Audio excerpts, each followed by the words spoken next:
To turn to our earlier report about the incident in Kaduna where at least 5 priests of the Catholic Archdiocese have either been kidnapped or killed by armed bandits within the last 1 year. To talk more about this worsening insecurity in the country, we have joining us live via Zoom a security expert, Tony Ofoyetan. Thank you for joining us on TVC News at 10. Well, it does appear that there's constant, consistent attack on the clergy in a recent time. Do you see a coordination between these incidents, and what could be the reason? Of course, yeah, there's coordination. You would also see that the signatures are the same all over the country. One of the major attractions is the fact that it is believed, whether rightly or erroneously, that the church has a lot of money to pay for ransom. So don't forget that these are basically money that are being procured for the purpose of prosecuting terrorism. And going by the precedent of what happened when the last bishop was kidnapped, and from the information we had, we learned that they coughed out a ransom of as much as up to 100 million.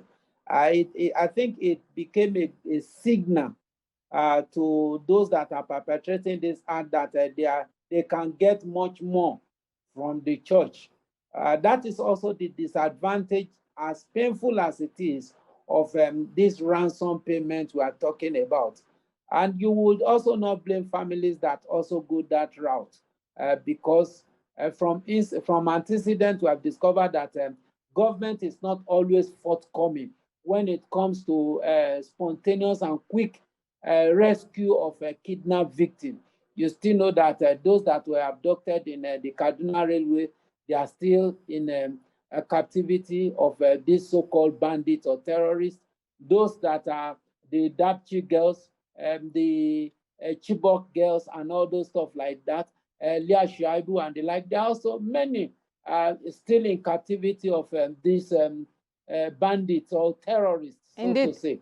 So, but you know, the fact that they have been able to gather a lot of money through this means becomes an encouragement, knowing full well that also government resistance has been relatively low on the excuse that it will lead to collateral damage.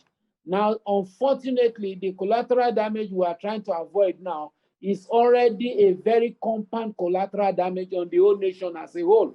But if the government has been able to stand its ground, that not that they are going to pay ransom, but that if you kidnap, you cannot spend that money. Like a policy, an unwritten policy in Lagos State, for example.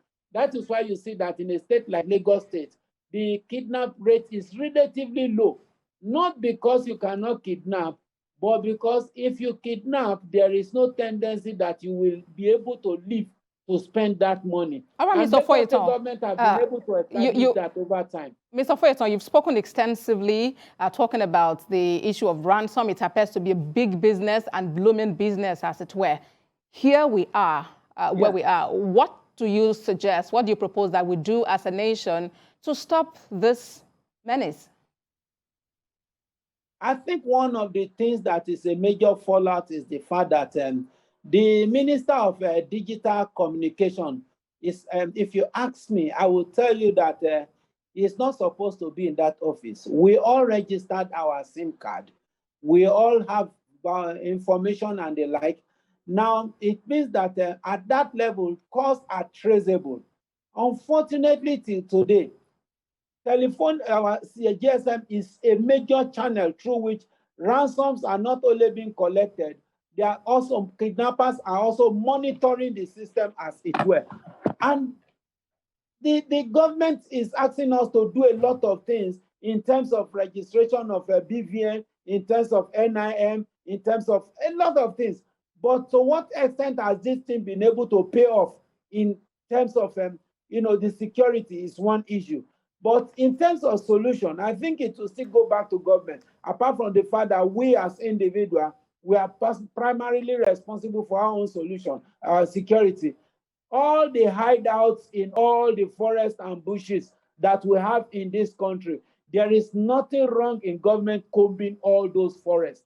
The government have to, that is just the singular solution as it is now. The government have to go all out, comb all the forest.